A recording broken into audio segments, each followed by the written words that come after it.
দেখুন বন্ধুরা, এই যে আমাদের ফ্রাইড রাইস হয়েছে, দেখুন। আর এই যে বের করে রেখেছে, আর তার সাথে এই যে মাটন কষা।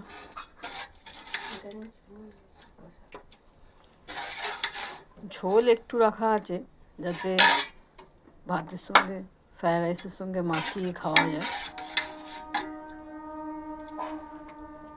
দেখুন,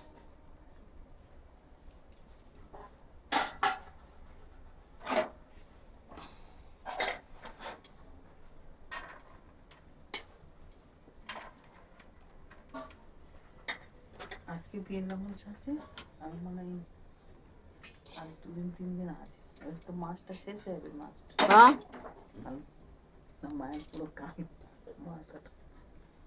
দেখুন।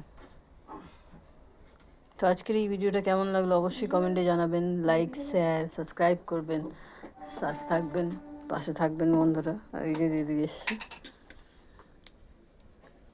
তার জন্য এগুলো হচ্ছে পার্টি। এই যে সঙ্গে চাটনিও আছে, টমেটো চাটনি।